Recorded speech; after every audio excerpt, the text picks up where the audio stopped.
Man, I'm doing this podcast solo this week. I'm going to be talking about my axis hunt that I just went on.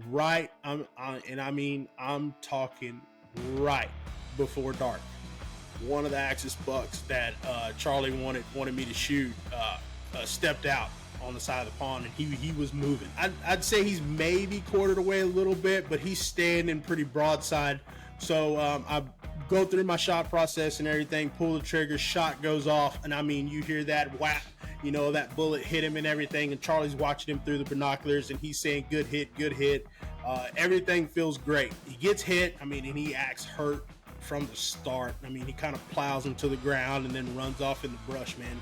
And I'm thinking like, wow, that happened pretty freaking quick. But little did I know that's kind of just where my hunt started, to be honest with you. Tejas Hunt Club Podcast is the podcast for you and you. What's up, guys? Welcome to episode 14 of the Tejas Hunt Club Podcast. I'm Brandon McDowell, your host today, and also your guest today. Yep, that's right, man. I'm doing this podcast solo this week. I'm going to be talking about my axis hunt that I just went on with Charlie Maynard down in Laredo, Texas. But before we get into that, got a couple things I want to go over with you. We really appreciate everybody, listening to the podcast and watching it on YouTube. It's been a big hit. We had a lot of people that liked that last podcast with Josh Boschke and Trey Moya. That's, like I said, in the podcast was going to be the most viewed one. And right now the numbers are not lying. So thanks for listening to that podcast. I appreciate them sharing it, and also Boards and Broads and them sharing it on their social media and stuff too. Just getting the podcast out there. So just want to say thanks to those guys. And, hopefully, like I said, we're going to get them on some more podcasts too. Boards and Broads, if you want to hop on the podcast, if you're listening, we can set it up. Tell us about hog hunting in Georgia and down in the deep South. But yeah, thanks for watching that video. Also, we got the TAC video that came out on the YouTube channel. Had quite a few people watch that one too. Want to say thank you for that. If you haven't, go check it out. If you have, share it with a friend. TAC is an annual event, so we're gonna be planning on going every year. It's a lot of fun. You get to, test yourself, see what you need to work on for the rest of the year before hunting season starts, and what you've accomplished since last year.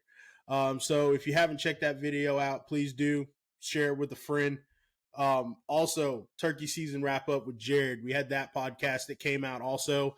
A little impromptu hunt for him while he was back home visiting family and everything, but turned out pretty good. He wound up killing a bird. So if you want to hear that story and hear us talk about kind of like what we kind of gathered from this turkey season, what we want to work on for next year, and kind of like what we plan on doing turkey hunting wise in the future. So check that podcast out. Appreciate it if you already have. But with that, man, let's hop into the podcast and let me tell you about my axis hunt.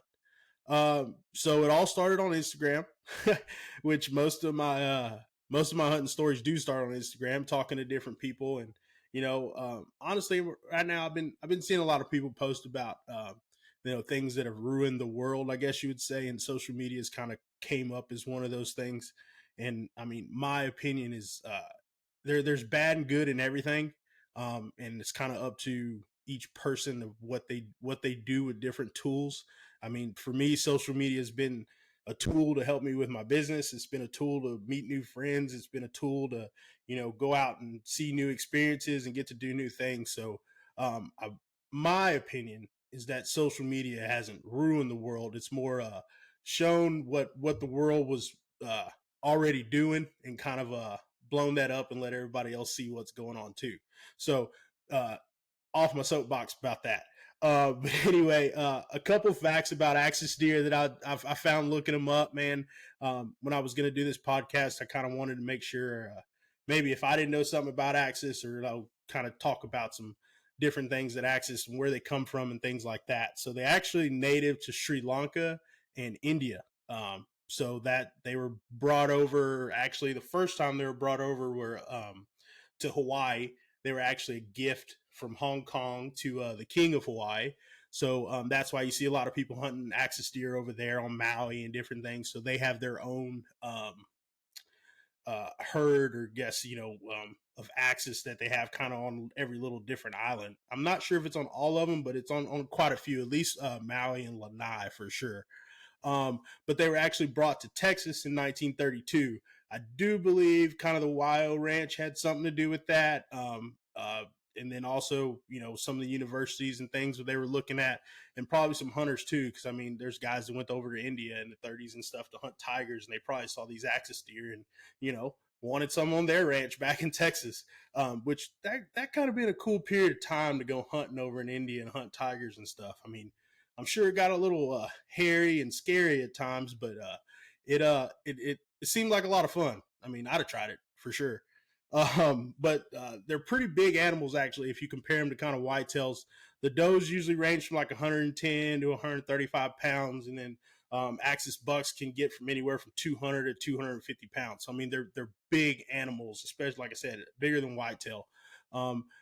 They're actually closer within their habits and things. They're closer to elk, so they're really, really big, like herd animals. So they like being in big groups. I guess for security wise, I guess they were hunted by Bengal tigers, so somebody's got to stay on watch. But they're rust colored, white spots. They have males have the only ones that have antlers. But they lose them every year and then they grow them back again. So you'll have some that you'll see that are still in velvet. Then you'll have some that are hardhorn too. Their gestation period's kind of weird. I know like peak rutting time is going on like right now, late May, early June. But throughout the year, you'll have different bucks that are either in velvet or hardhorn and vice versa. So I'm not real sure on why that happens, but I do need to look that up and kind of nail that down. From what I saw, they actually have sustainable herds in 92 counties in the state of Texas. Most of them are going to be in the hill country. A few of them are in South Texas. If you've been in Bernie or Kerrville, I'm sure you've seen axis deer walking around. That's kind of where their main, I guess, hub is, or where the biggest populations are. But their range when they were in their home territory go all the way from like the Himalayan mountains down to the forests of India. So they kind of have a wide range of like habitat and also weather conditions that they can live in. Unlike what we saw in the freeze a couple years ago, that kind of got too cold for them, but they do live in some mountainous regions in their home territory. So now that you know a couple facts about axis deer, and if you want to do your own research and find out some more stuff about them, I found all this information on Texas Parks and Wildlife website and also Texas Tech Natural Resources, so the agricultural college. They actually did a study on axis deer, which that study is a little long, so I didn't read the whole thing, but I actually did save it to read a little later because I do want to find out more information about them. I mean, especially after getting to hunt them this time. They've crept up on the list of animals that I like to hunt. So, getting into this story about this axis hunt, man, I've gotten to hunt axis a handful of other times. Meagan hunted. We got to hunt one with Meagan on this low fence place that we hunted on out in West Texas. I've gotten to film a couple times with people that were hunting axis deer. So I'd been around them. I've seen them. I've seen some pretty big ones. But I never hunted one for myself. And this opportunity came up, as most of my opportunities come up, is being on Instagram and just talking to people. So I went hunting with Charlie Maynard. He's a guide and outfitter for safari specialists and McDonald Safari. So he's actually hunted over in Africa. They hunt aoudad and axis in the hill country and out in West Texas. They got elk trips too. So he's been hunting for a long time, and I've been interacting, talking to him, DM and stuff for a while, and sharing their stuff. So this opportunity to go hunt with him was pretty cool. We're gonna have to get him on the podcast because his family's history of hunting is pretty cool. I got to hear a little bit about it while we were down there hunting. So I drove down to Laredo from College Station. It's about a 5-hour trip, but I made it there in the afternoon, just in time to get my stuff unloaded and get clothes changed and everything, and we were going to try and do an afternoon hunt.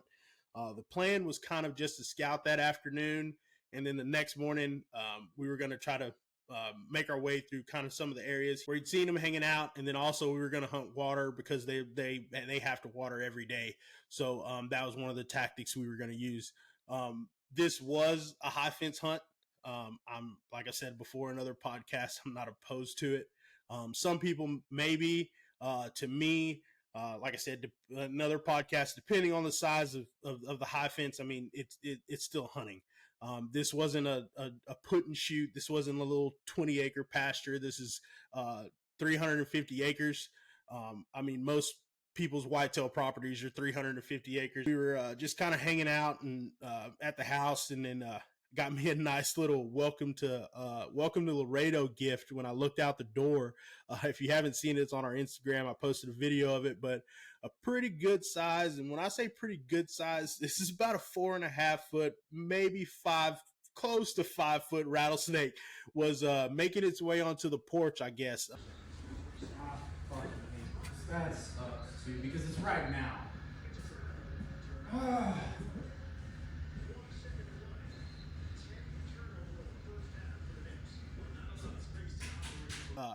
Little did we know that night we had a pretty big storm coming in, so I guess he was trying to find high ground and to get away from the water that was coming. But he crawled up on the porch and sat there for a while, and right about the time that we were hoping that the axis were coming out, so we were waiting for them to kind of see what we're moving around. There's a big pond out far in front of the house, and we're just going to watch and see, kind of what moves, and then kind of make, like I said, make that plan for the next morning.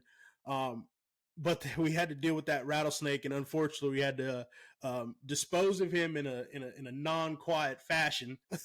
So it might have put a little hindrance on the axis moving, but we got him moved away. Run up on rattlesnakes in the brush, we tend to leave them alone, but when they're around the house and stuff like that, they gotta go. We got dogs, us. I mean, like I said, I respect their home, but they're gonna have to respect ours too a little bit. And I know you're trying to get away, but climb up in a tree. If you were in the Facebook group, you saw that post I shared in there. There's a rattlesnake that actually, probably the same storm that I'm talking about now. It climbed up in a tree. So when you're out in the brush, don't just look down, look up too. Make sure. But like I said, so they got rid of that rattlesnake, and we had a few axes that came out. Now we were looking for some. Well, I mean, I was looking for them, but they weren't on the shooter list. We had some pretty big axis bucks walk out, and got to see those walk around with the does and everything and get water. It was pretty cool just sitting there watching the animals too. I mean, being able to watch big axis like that is not something I've done a lot. Most of the hunting and stuff's been pretty quick. So I definitely took advantage of being able to get to watch them and see how they act around each other and everything. So we kind of just, as the sun was going down, we were kind of like losing hope on the axis that I was trying to get. There was two of them that we were chasing. We were kind of losing hope on if they were going to come out in the afternoon or not. So kind of just making our plan for the next morning. But we just kept watching anyway. And I'm talking right before dark, one of the axis bucks that Charlie wanted me to shoot stepped out on the side of the pond, and he was moving, not standing still. He was moving. So we made a mad dash over to the ranger to kind of sneak up on him. Like I said, it was right before dark, so he made his way around the pond and then onto the back side of it. So it was a little bit farther shot than I wanted to take at that point in time, being that I was shooting Charlie's gun. I mean, he said he was dialed and everything, but as you know, I haven't been shooting rifles that much lately. I've been shooting more bows, and that kind of plays into this story a little bit too. So we made a mad dash for the Ranger. We hopped on, made sure, ammo, everything's there. And we kind of crept up on the Ranger down the road a little bit to kind of get a closer shot. So as he made his way around the pond, he was feeding out a little bit, and we got to where I was comfortable shooting. I brought up the rifle and I set it on the front of the Ranger, had a bag there and everything. Good rest, everything was good. I get down on the gun. I find him. Charlie's talking to me, telling me which one was which, because there was There's a couple does and another buck out there too. But find them in the scope good. I mean, calm. I mean, I've shot rifles my whole life. I'm not just like jumping into this. So I kind of know how to shoot a little bit. And I'd say he's maybe quartered away a little bit, but he's standing pretty broadside. So I go through my shot process and everything, pull the trigger, shot goes off. And I mean, you hear that whap, that bullet hit him and everything. And Charlie's watching him through the binoculars and he's saying, good hit, good hit. Everything feels great. I was comfortable with my shot. I knew where it was. Everything was good. He gets hit. I mean, and he acts hurt from the start. I mean, he kind of plows him to the ground and then runs off in the brush, man. And I'm thinking like, wow, that happened pretty freaking quick. Like, one and done. I'm gonna hang out, with Charlie and film some axes and stuff for the next couple days. And like, we already got the hard stuff done. But little did I know that's kind of just where my hunt started, to be honest with you. We went down and checked where I hit him, marked everything. Went down and looked. We didn't find any blood. So that's never a good thing. But me and Charlie are both sitting there. I didn't film this hunt. It was just kind of, like I said, it was more just me wanting to go hunt axis and kind of left the camera at home. I was going to take some good pictures, but I wasn't really worried about filming this one. But like I said, sounded like a good hit. He ran off, but we didn't find any blood. So Charlie called over some of the other guys that he has there, guys that work for him. They kind of looked around, looked for blood. We really didn't find much. I think we found like one little speck, which is not what you want to see after you make a shot on an animal. I'm sure everybody knows you'd rather that animal just fall right there where it was standing when you shoot it. And I mean, I was shooting Charlie's 300 Win Mag, more than enough bullet for this animal, in my opinion. A great round to shoot, in my opinion as well. But it wasn't looking too good. So we made the call to back out and call the dogs and track him down. So as most hunters know, man, in this situation, it's not the situation you want to be in. I mean, you're going back and forth with yourself of, knowing what you saw, knowing what you felt, and being confident in your shot and everything, to now is like you're second guessing yourself. Did I do that? Did I see what I saw? Did I make the shot that I thought I made? And then, I mean, we're going back and forth between me and Charlie. We're talking about everything, and he's telling me what he saw, which is verifying what I'm thinking, but still in the back of my mind, I'm thinking, man, I messed this up. Like I missed, or I hit him bad or something like that. Like it's just, your mind just starts going, and it's not a very good place to be as a hunter. I mean, I haven't been in this situation, luckily. And I guess this was my slice of humble pie, I guess. But most animals I've shot, they usually either fall right there or fall not that far off. So I know, like you said, the more time you spend in the woods, the more times you have for this to happen. But it's in the back of your mind always when you hunt, but it's not something that you just generally suspect is going to happen to you. So we call the dogs, which is a great tool that we use here in Texas. I love them. I've gotten to see some pretty good dog work before. I've been in camp with, Robbie Hurt. He's got some pretty good dogs, and you hear about Roy Hines and all those guys too. I mean, we wound up calling it Justin Dixon, and I followed him on Facebook and Instagram for a while too, and he's got some pretty good dogs. So I was confident in the fact that, if this deer's dead, the dogs that are coming, the guys that's coming with the dogs is more than qualified to find this deer. It's not, I got two dogs that like tracking deer, but I'm not going to tell you that they're blood tracking dogs, and I ain't going to charge nobody to go find a deer for somebody either. But this is a different deal. This Justin Dixon, he does this for a living. He's been doing it for a long time, and he's got some great mentors, and, maybe hopefully I'll get him on the podcast, kind of talk about blood tracking and stuff like that, because I definitely want some tips. But called him, and he had a little bit of a drive to get to the ranch. So we went back to the house and tried to eat some dinner, even though eating was like the last thing on my mind. And usually it's the first thing on my mind. But being in that situation, man, it didn't really leave me with an appetite, I guess you'd say. So we kind of just hung out and watched a little basketball and waited for Justin to get there. And he showed up about 9:30, I think, 9:45.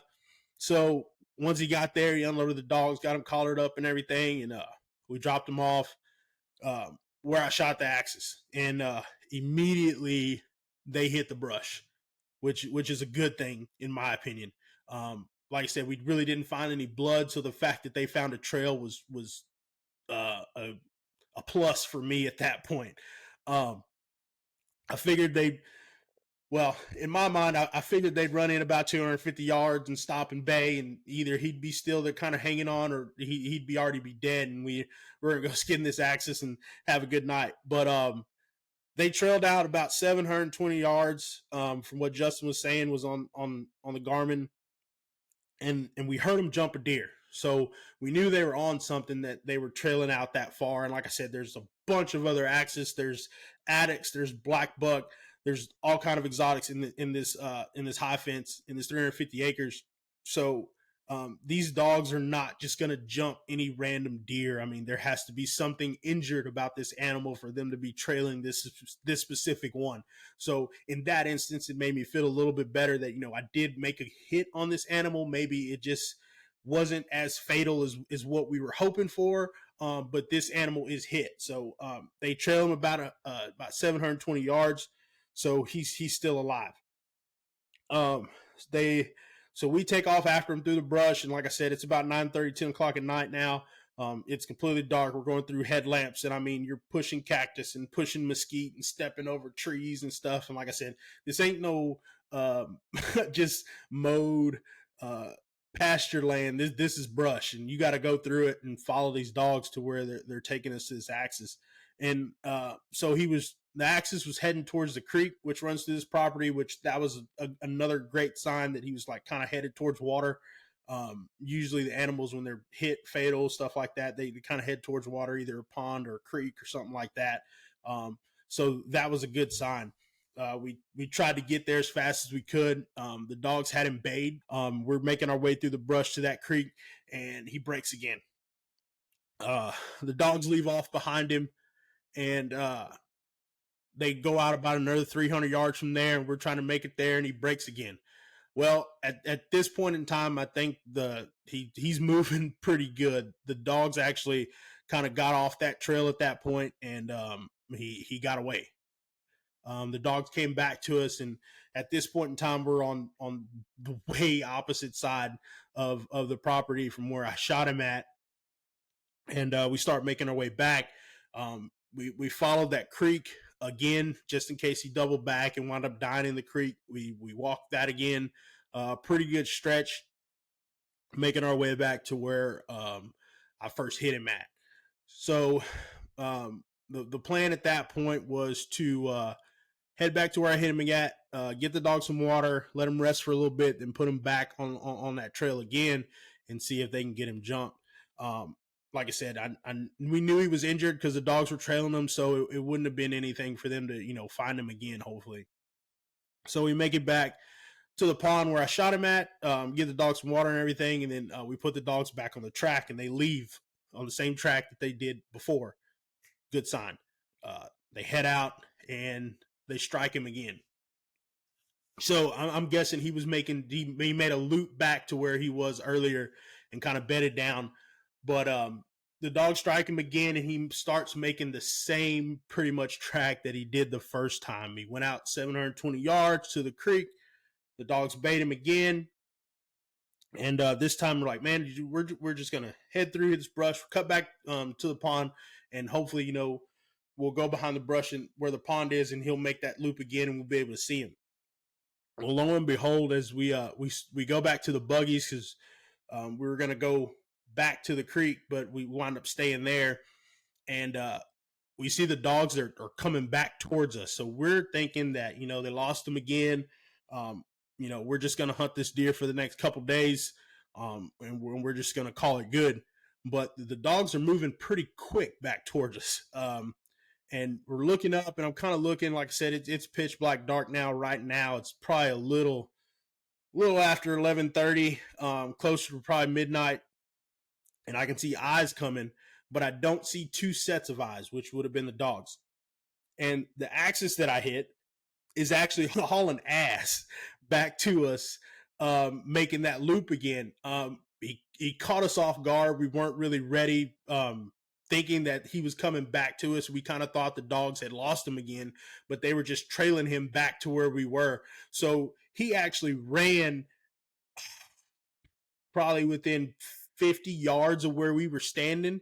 And at this time, when I'm in this situation, haven't been in this situation many times, but when I'm hunting an animal like this, I tend not to look at their horns.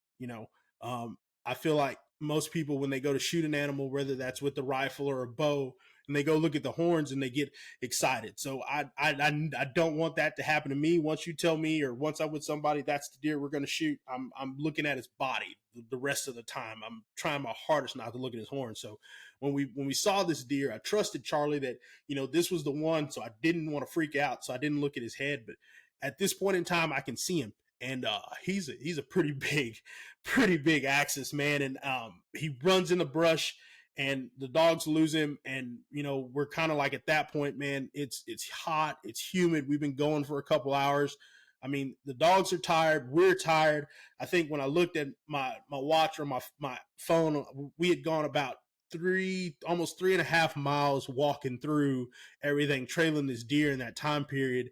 So at that point, I mean, we understood that he was still alive. I mean, from what we saw him moving,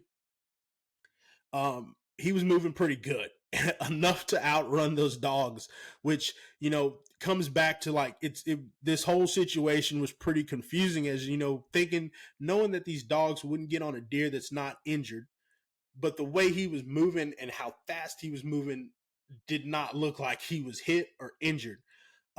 So it was really, really weird. And like I said, a situation that I never really been in, and hadn't had any experience with. So, big shout out to Justin again for his dogs. They did what they were supposed to do. They found the deer. It was still alive more than what we thought.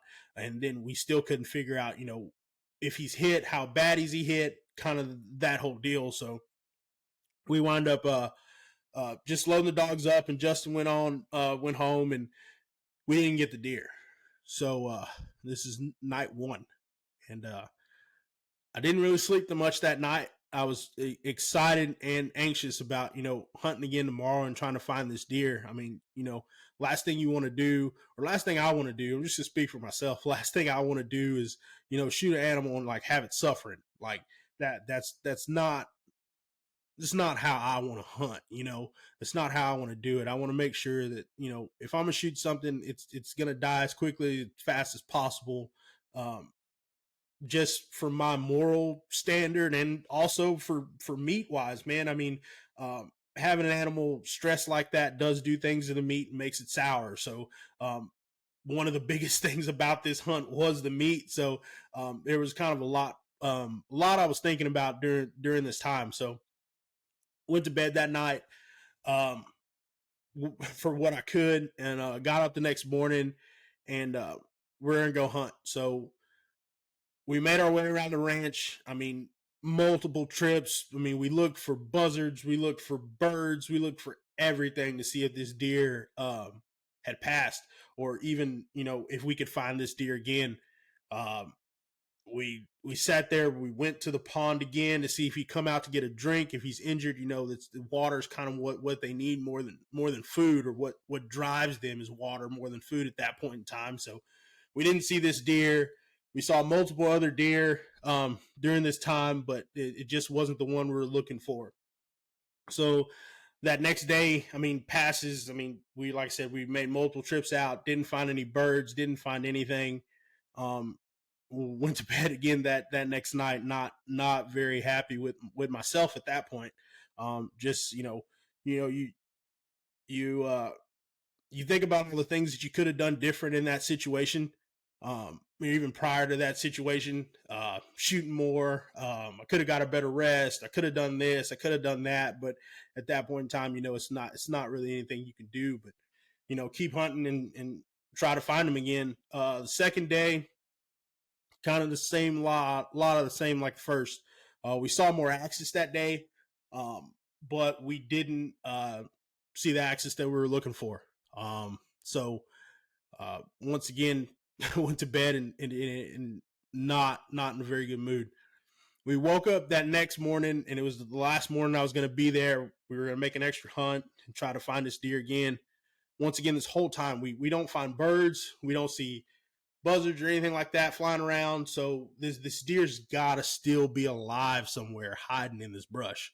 And like I said, for those people that think, hunting behind a high fence is easy, is a drop in the or shooting fish in a barrel. Well, I'm gonna tell you, in this barrel that we spent a lot, hours of those 2 days scouring and walking through the brush and everything else to find this deer, and we didn't see him. So it takes a lot more, in my opinion, like I said, to hunt these deer even under a high fence. That last morning, we did have some hope, I guess you would say. We spotted a good herd of axis that were moving, and tried to get on them. We didn't see the buck that I shot in that group, but it was Charlie had seen some other bucks that he'd been running around with in that group, so maybe he was in there, but we just didn't see him. So unfortunately, at that point in time, I had to come back home. So I had to leave without a deer.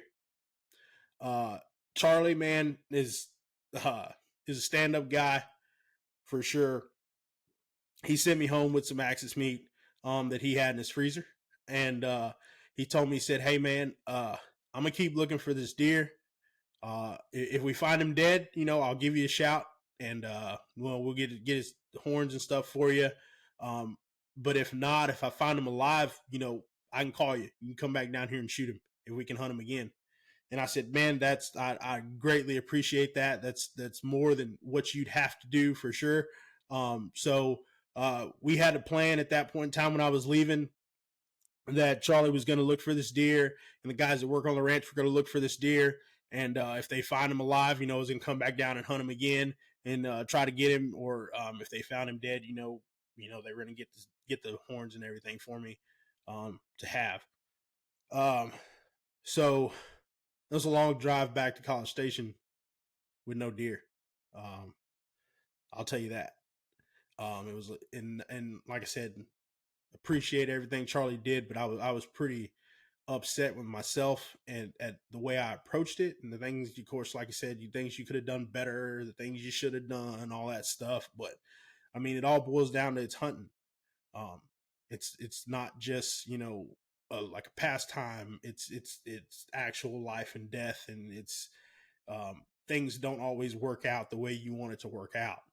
Even though you even when you have everything that you need, and you've been practicing and you've put in all this work, it still may not work out.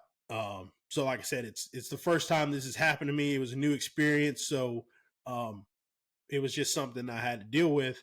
And then also, I'd say too, it was even something that I know I wanted to talk about, like on the podcast. I know I wanted to talk about, period, just because this happens all the time and not enough people do talk about it. It's kind of like a bad stigma. Oh, you're a bad shooter. It's a bad this. You didn't do that. And I can tell you, even if you are the best and you do this all the time, this is still going to happen. And it's just a reality that we have to deal with. It sucks, but it is what it is. So I and everything wanted me to be texting Charlie and call him, "Hey man, did you see him this morning?" Or, "Hey man, did you see him this?" and all that kind of stuff. But I said, you know what? Charlie sees him. He said he's gonna call me, so I'm gonna trust that he's gonna call me. And I came back home, and I think it was the day after. I had a day here. What was it? No, Monday. Went down there Monday, Tuesday, Wednesday, Thursday. I think he called me Friday, I believe. I have to go back and look on my phone. But anyway, after it already came back home, Charlie called me. And, when I seen his name come up, I'm like, okay, this is either real good or kind of bad. But Charlie called me and he said, "Hey, man, I found your deer, and he's still alive." Unfortunately, from what we could see, Charlie got to put the camera on him and watch him for a little bit. It looked like my shot was real low. So it was real low and forward. So my shot had pretty much gone through his front side shoulder, but low enough under his brisket and blown out his offside leg. Not completely off, but enough to where he was in bad shape. I mean, I got Charlie sent me pictures of it and everything of him. He was in pretty bad shape, and I know at that point Charlie was kind of asking me, what I wanted to do, and it wasn't like I could turn around and head back to Laredo at that point in time to go hunt this deer, and then he was already in bad shape and everything. So I just told Charlie, I said, "Hey man, just shoot that deer, and kind of put him out of the misery that he's in right now from my shot, and we'll get the cape and the head from him and everything else." So he said, "All right, man, that's kind of what I figured I wanted to do too, but I wanted to leave it up to you to make that decision." And I said, "I appreciate it." And he said, "Man, I'll call you back if I can get him, if I can see him again." And about 30 minutes later, I get a picture of a pretty big axis deer laid against a mesquite tree, after Charlie put a shot on him and finished him out, or finished him off after the shot I put on him. Like I said, man, this wasn't how I wanted this hunt to go down, but it's a learning experience. I'm going to take it for what it is. I'm going to make sure that, maybe next time I need to take a little bit more time on my shot. Next time I'm going to put in a little bit more work shooting a rifle. I mean, it's not easy here, since in College Station we don't have a shooting range. I mean, I have to drive to Conroe or something like that, or down into Houston to shoot. I mean, even 100 yards with a rifle. So it's not something I can just run out in my backyard and do. With my bow, I can go shoot in the backyard, I can go shoot in the front yard, and I can practice that all the time. But rifle is something that I just have to make more priority to work with and shoot more, just to get more comfortable with it and be able to make better shots. And when the time comes and I do shoot an animal with a rifle, that it works out a little bit better than it did this time. And like I said, even though then it might not either, but I'll know that I put in the work to make it happen better. So Charlie, after he got that deer and sent me pictures of it and everything, I was pretty excited. And we did then get to see where the shot was. And like I said, it was low. It went under his brisket. I mean, obviously he would have eventually died, but it's not how I wanted that animal to die, but in that long drawn out period. But I mean, it happens. But I am very appreciative of how Charlie, handled the situation and worked with me on it. And we finally got this deer down, and he told me, "Man, we'll skin it for you and everything, and we'll have a cape and everything. Just have to go back down to Laredo and pick it up out of the freezer." But for a first axis hunt, it's not entirely what I wanted, but it really shows the strength of these animals. It shows their will to live, and not just how tough these animals really are. I mean, in my opinion, a shot like that I made would have easily killed a whitetail, even though it was off. But just these bigger bodied animals, they're just a little bit stronger, and their will to live is a little bit stronger as well. I'll be hunting axis again, hopefully with a bow one day. But definitely again with the rifle. So if you've had the opportunity to hunt axis, you understand how cool these animals are. And if you haven't, I suggest you plan on hunting these animals at some point in time. I mean, I can definitely point you in the direction to hunt with Charlie and them. They got plenty of properties in the Hill Country and West Texas and South Texas to hunt axis. I mean, they're rolling hard right now. He sent me some pictures of some of the giants they killed the past couple of days, and I mean, they are putting down some monsters in the Hill Country right now. So, like I said, I suggest you try to hunt one of these animals. The meat's delicious. The hunt's going to be fun. They're just awesome animals to chase after. And I mean, they're pretty high on my list to hopefully do at least, not every year maybe, but at least once every couple years to try and go on an axis hunt. I know this podcast was a little bit different this week with me just doing it solo by myself, but I hope y'all enjoyed it. I hope y'all can take something from my story and apply it to y'all's hunting season or whenever that is. If you're hunting axis right now, or you're hunting whitetails in the fall or anything, just, just try to do the best you can, I guess, at getting prepared for these hunts, and just show up and understand that even though you do prepare, it's not always going to happen the way you want it to happen. And I mean, that's okay. You try to limit it from happening as much as you can, but and like I said, in the end, this is hunting. It's not it's not shooting a basketball or throwing a baseball or anything like that. It's a hobby, but it's got a lot more meaning to it, I guess you'd say. The mistakes they cost a little bit more than what a regular sport. Thanks again for listening to the podcast. Please subscribe to the channel. If you like this story, if you want to hear more, shoot me a DM on Instagram or something like that, or comment on the YouTube channel, BarMC Media and Tejas Hunt Club. Follow us on everything. Join the Facebook group. We appreciate it. And see y'all next week.